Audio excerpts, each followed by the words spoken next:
Well, that was just a good old fashioned butt whipping, and not much else to say other than that.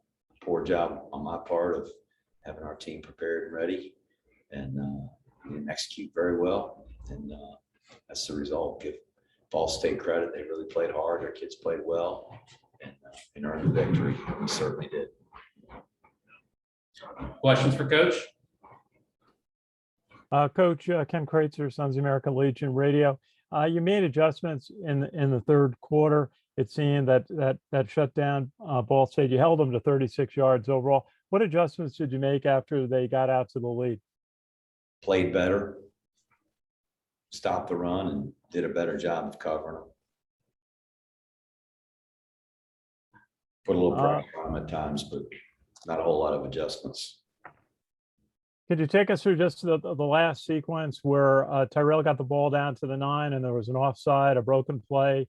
Brandon Walters got it to the 2, and then Barnard got stopped, and then the pitch to Robinson got stopped. What happened in that sequence that didn't work? We didn't block them.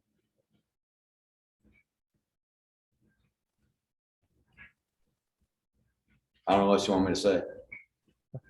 Sometimes it doesn't work. How disappointing is this for you and the team after going out 4-0? I can't describe the disappointment. No words to describe it. Any other questions for Coach? Well, Coach, I just want to ask, how is Tyre? Is he okay? Sure, his spirit's broken a little bit, but he'll be fine. And how'd you feel Jamel did when he went in? He played hard. He tried as hard as he could. He doesn't have a lot of experience this year, and so he tried really hard. Any others? Coach, do you think you guys were kind of a defensive play here or an offensive play there away from getting this game even and taking it to the end? Well, we missed a wide open receiver on a throwback. The Tyre overthrew. We ran a crossing route. We had one guy running wide open. He threw it to one guy that was covered. We had a wheel route down the boundary that Brandon Walters dropped, and he had to stretch out for it. But those are some plays.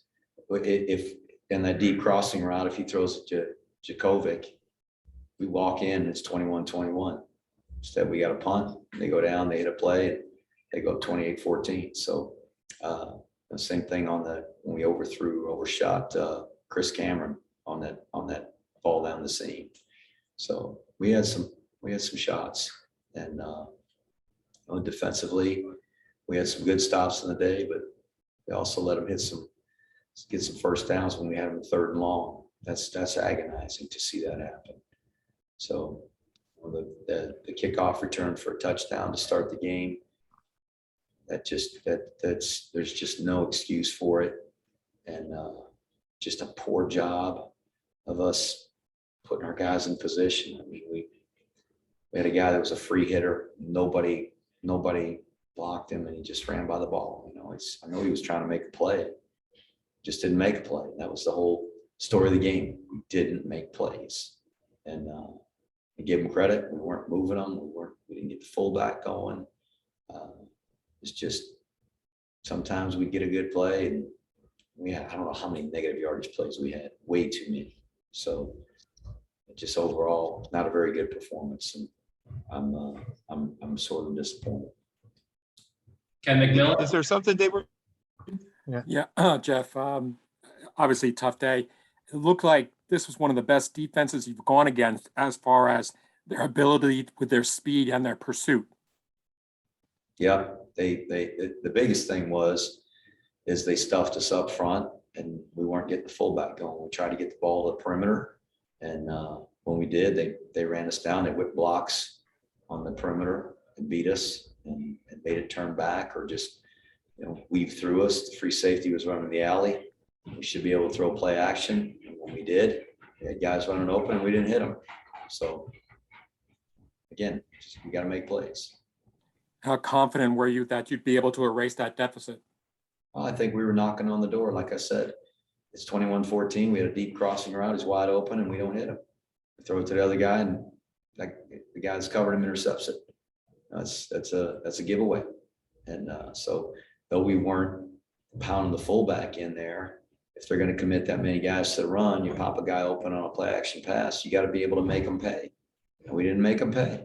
Had we hit Djokovic, like I said, he'd have walked in and we would have tied it up 21-21. That doesn't mean they wouldn't have gone down and scored. I don't know what would have happened, but it sure would have been nice to find out. Thanks, Jeff. We'll go one more with Sal. I was just going to ask what Ball State was doing on it with the run defense, coach. Did you see anything that you said they kind of fouled up the fullbacks a little bit. What did they do specifically to kind of slow you guys down?